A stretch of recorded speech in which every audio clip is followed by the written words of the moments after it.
My parents sold my rescue dog while I was away, caring for family, lied about it for years, and now want to meet my kids after sending a peace offering. I'm a 27-year-old guy who adopted a rescue dog named Cooper when I was 19. At that time, I still lived with my parents in their suburban home. Cooper is a border collie mix with black and white fur and one floppy ear. The day I brought him home was completely unplanned. I had gone to the local animal shelter just to donate some old blankets, but when I walked through the kennels, Cooper and I locked eyes. The shelter staff told me he had been found wandering near the highway, skinny and scared. When I brought Cooper home that evening, my parents were not pleased. They stood in the doorway with their arms crossed as I walked in with Cooper on a makeshift leash. My father immediately pointed to the door and said, "Take it back." My mother shook her head and walked away without a word. My parents never liked animals. They didn't have allergies or bad experiences with pets. They simply found them dirty and inconvenient. Growing up, I had begged for a pet countless times, but the answer was always no. I spent 3 hours that night trying to convince them to let me keep Cooper. I promised to handle all responsibilities: feeding, walking, grooming, vet visits, without any help from them. I showed them how Cooper sat quietly by my feet, not running around or barking. Eventually, they agreed with clear conditions. Cooper would stay in my room, never enter the kitchen, and I would pay for all expenses. For the next 14 months, Cooper and I developed a routine. I woke up at 5:30 a.m. every day to walk him before work. During my lunch break, I drove home to let him out again. After work, we went to the dog park where Cooper chased balls and made doggy friends. At night, he slept at the foot of my bed, occasionally sneaking up to put his head on my pillow. My parents maintained their distance from Cooper. If he entered a room they were in, they would leave. When Cooper approached them wagging his tail, they stepped away. I watched their reactions and stopped trying to make them interact with him. Cooper seemed to understand and eventually stopped seeking their attention. 8 months after adopting Cooper, I got word that my grandfather brother, who I was close to after my grandfather passed away, had fallen ill. He is no longer with us. He lived in Montana, a 16-hour drive from our home in Oregon. I needed to visit him for 3 weeks to help sort out his medical care and home situation as he lived alone.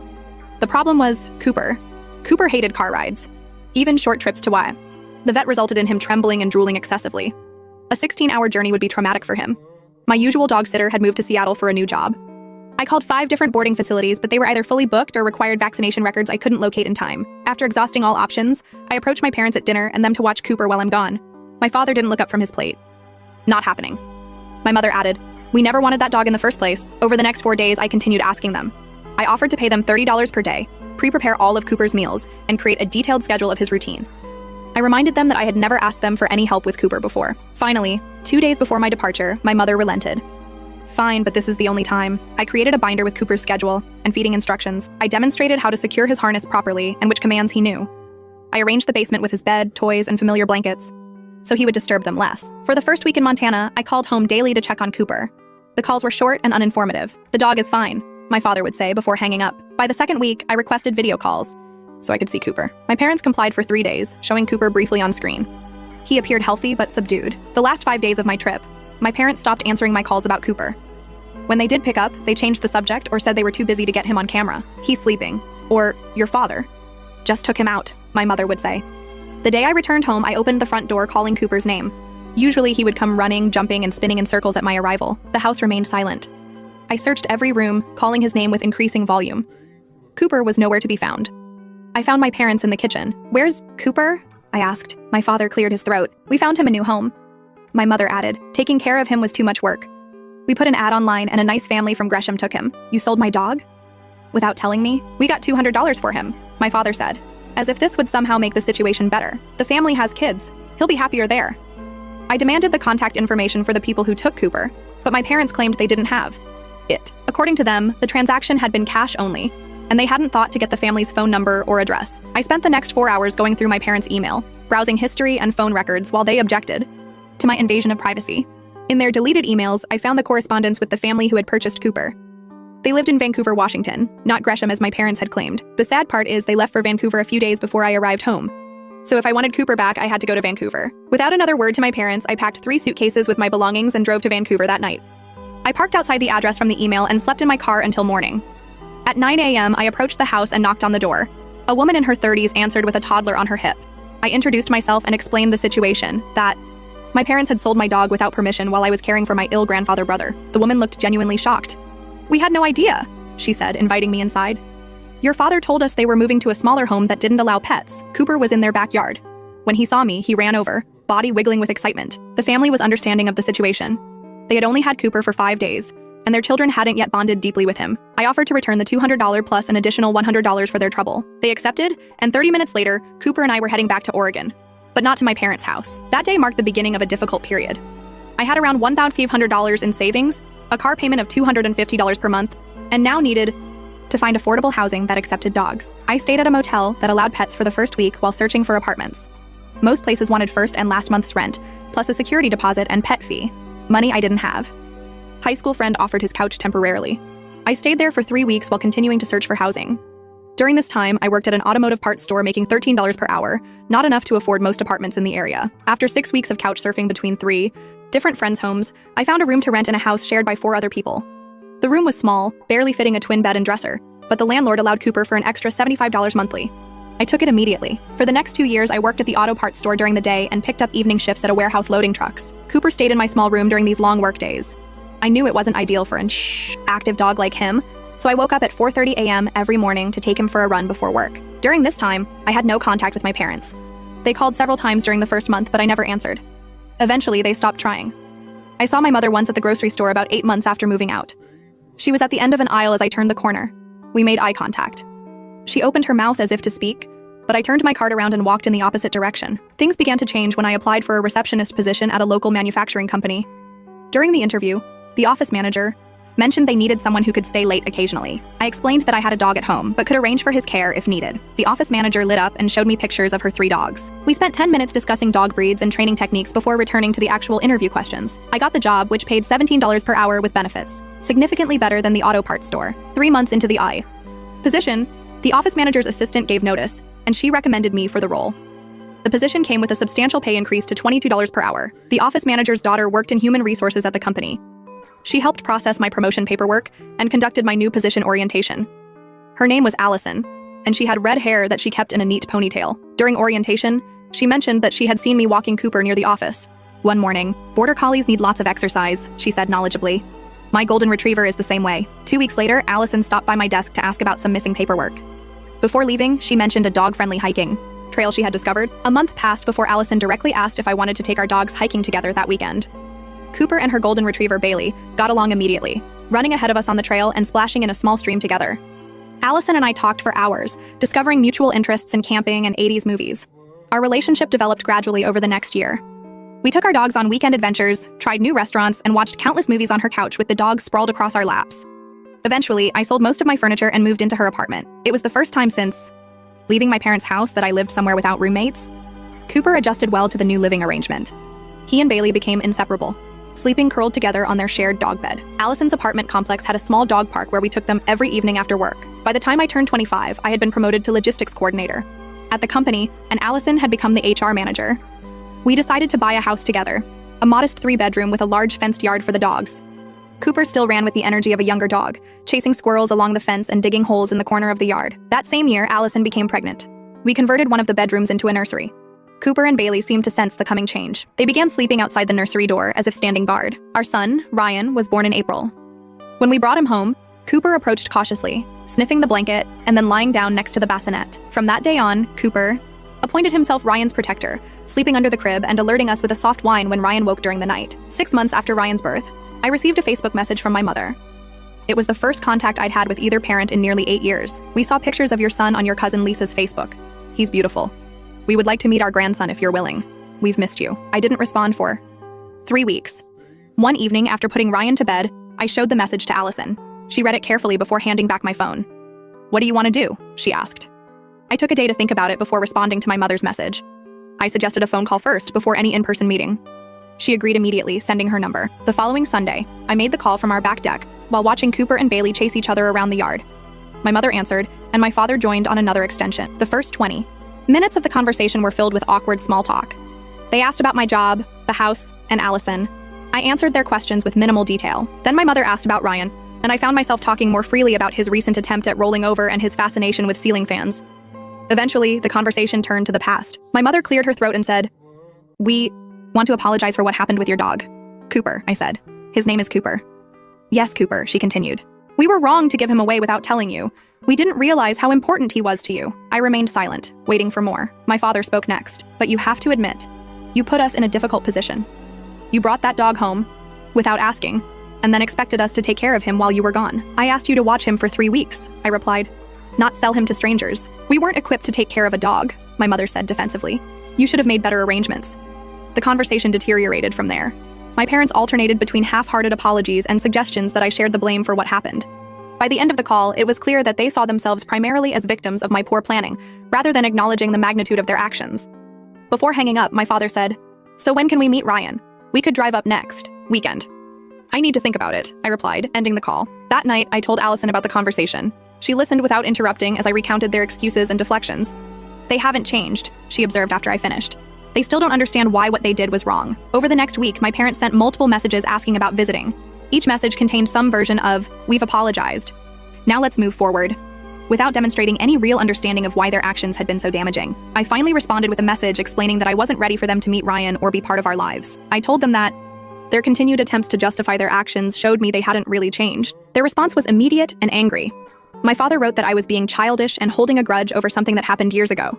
My mother added that they had legal grandparent rights and would explore those options if necessary. Blocked their numbers and social media accounts that day. I also contacted Lisa and other family members who might share information with my parents, explaining the situation and asking them not to post pictures of Ryan or share details about our lives. 2 months later, we received a certified letter from an attorney representing my parents, inquiring about grandparent visitation rights. After consulting with our own attorney, we learned that in our state, my parents had no legal standing to demand visitation since they had no existing relationship with Ryan. The attorney advised us to document the history of estrangement and my parents' behavior, including selling Cooper and the threatening nature of their recent communications. We compiled this information, and our attorney sent a response making it clear that any further legal action would be vigorously contested.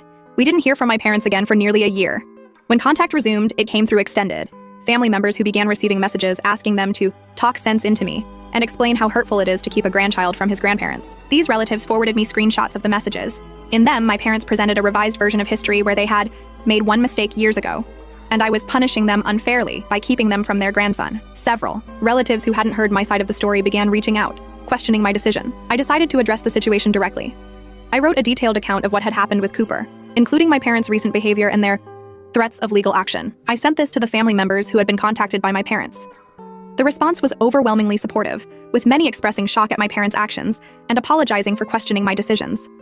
One uncle, my father's brother, called me directly. "I always wondered why you disappeared," he said. "Your father told everyone you had moved away for a job opportunity. I had no idea about the dog or any of it. 2 years have now passed since my parents' initial contact. Ryan is walking and talking. Cooper has developed some gray around his muzzle but still plays fetch every day. And Allison and I have welcomed a daughter, Emma. We've settled into the comfortable chaos of life with 2 young children and 2 aging dogs. Last month, Allison and I decided to get married. We held off the wedding as to be 100% sure of our relationship, and our kids were a good proof of what we wanted. We planned a small ceremony in our backyard with close friends and supportive family members. Cooper and Bailey would walk down the aisle with the rings attached to their collars, assuming we could train them not to get distracted by squirrels. 2 weeks before the wedding, my mother sent a message through my cousin. "We heard about the, wedding. We would like to be there for this important day. Please reconsider letting us be part of your life." After discussing it with Allison, I decided to call my mother. The conversation was brief. I explained that the wedding was small and that I wasn't comfortable having them there given our history and lack of resolution. "I understand," my mother said, surprising me with her calm acceptance. "Can I ask how Cooper is doing?" The question caught me off guard. In all our limited communications over the years, neither of my parents had ever asked about Cooper. "He's good," I replied. "Getting older, but still active. He's great with the kids. I'm glad," she said softly. "I want you to know that I regret what happened. Not just because it caused this rift between us, but because it was wrong. We shouldn't have done it, regardless of the circumstances." It was the first genuine acknowledgement I had heard from either of them. We talked for a few more minutes, mostly about Cooper and the kids. Before hanging up, she said, "I don't expect an invitation to the wedding. I just hope that someday you might consider letting us meet the children. On your terms, of course." I made no promises but said I would think about it. The wedding went perfectly. Cooper and Bailey performed their ring bearer duties with surprising focus, only getting distracted once by a butterfly crossing their path. As Allison and I exchanged vows in front of our chosen family, I realized how much my life had changed since that day I walked out of my parents' house with nothing but suitcases. 1 month after the wedding, I received a package in the mail with my parents' return address. Inside was a handmade quilt with dogs that resembled Cooper embroidered around the border. The note read simply, "For your family. No strings attached." I haven't decided yet whether to respond or what role, if any, my parents might eventually have in our lives. I'm really torn about what to do next. The quilt seems like a genuine peace offering, but I still don't know if I can trust my parents. After everything that happened, Allison says she'll support whatever I decide, but this feels like too big a decision to make alone. That's actually why I'm writing this post in the first place. I've been lurking on Reddit for years, but never posted until now, because I could really use some outside perspectives from people who aren't emotionally involved in the situation. Any advice would be appreciated. For now, Cooper continues to sleep at the foot of our bed. occasionally sneaking up to rest his head on the pillow, just as he did when it was just the two of us against the world. Update 1. Thank you all for the incredible support and advice throughout this whole situation. I never expected this post to get so much attention, but I'm grateful it did. I've read every comment, even if I couldn't respond to them all. 3 months have passed since receiving the quilt from my parents. The children love it, especially Ryan, who points out the Cooper dogs along the border every night at bedtime.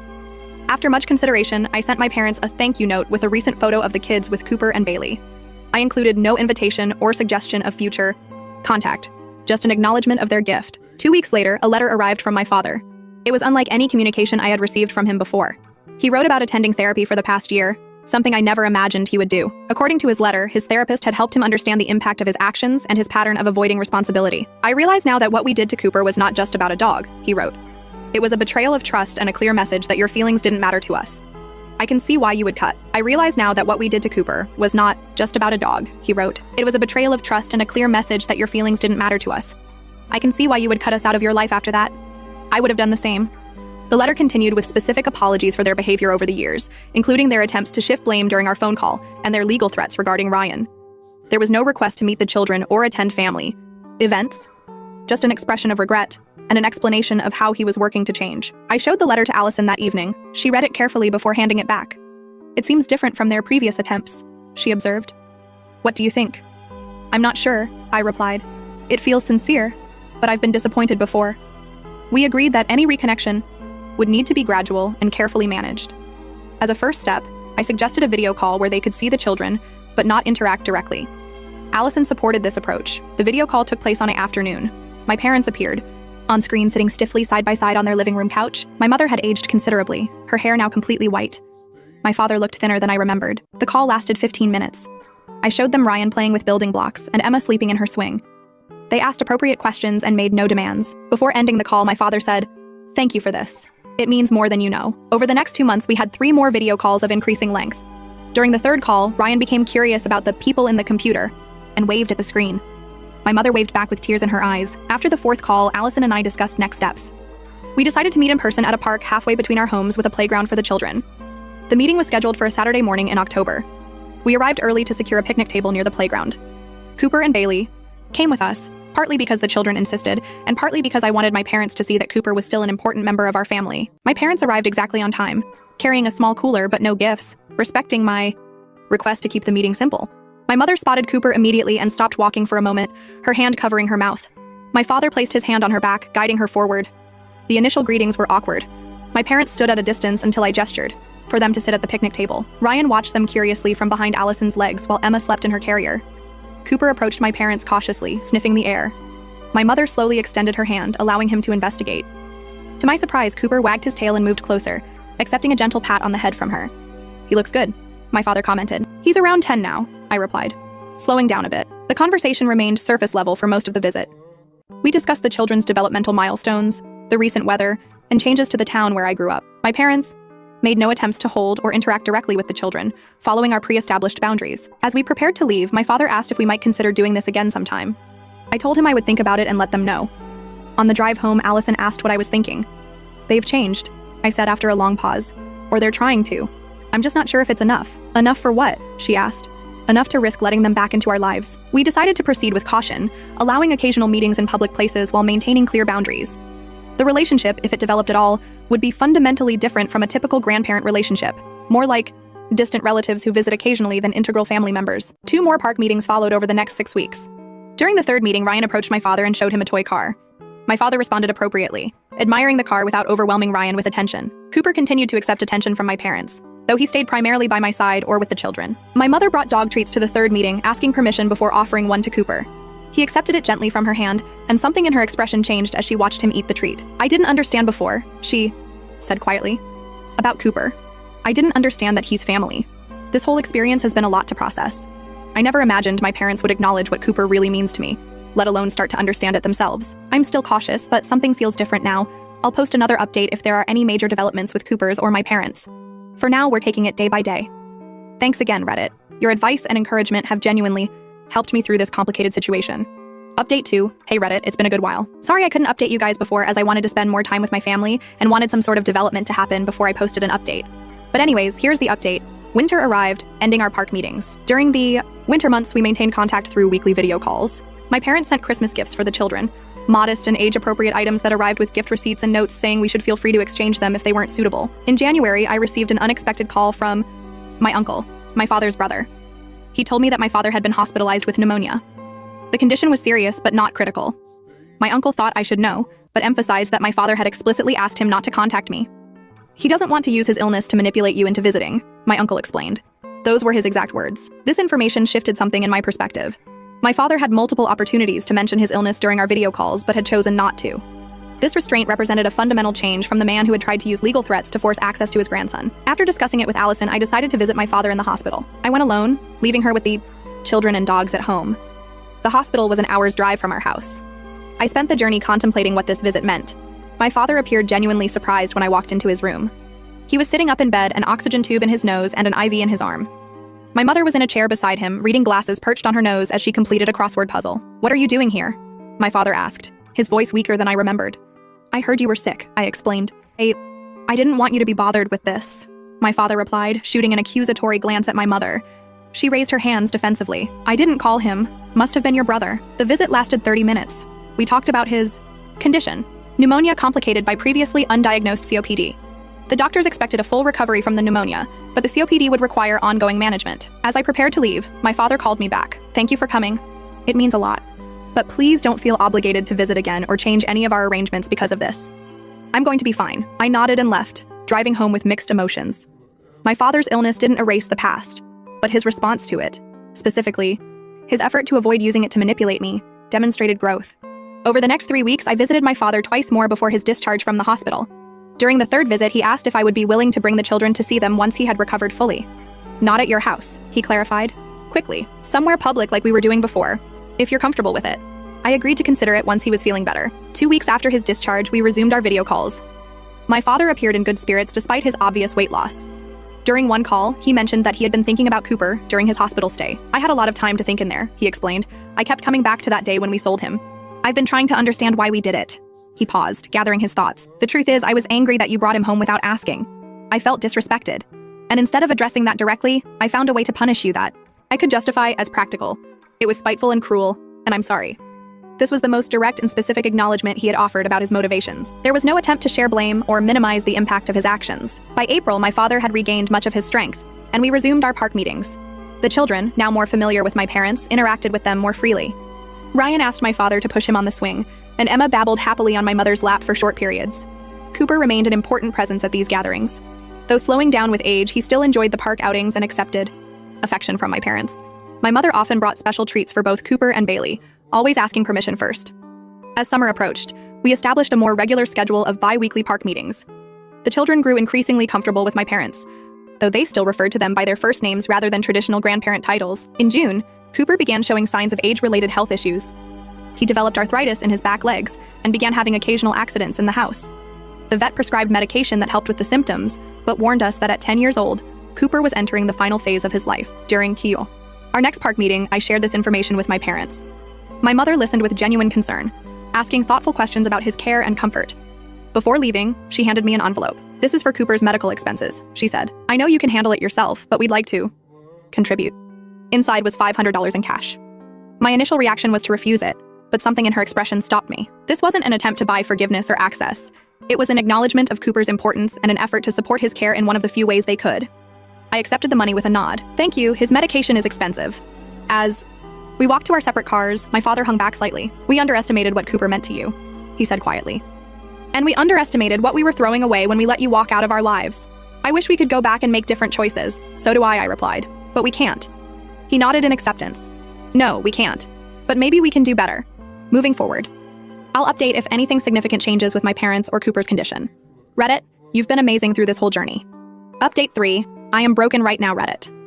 I got a sad updates for those who are long-term followers of this story. As summer turned to fall, I began noticing subtle changes in Cooper. He would hesitate before jumping onto the couch. His morning walks became shorter, not because I was rushing, but because he would turn toward home on his own. He slept more during the day and sometimes didn't greet me at the door when I returned from work.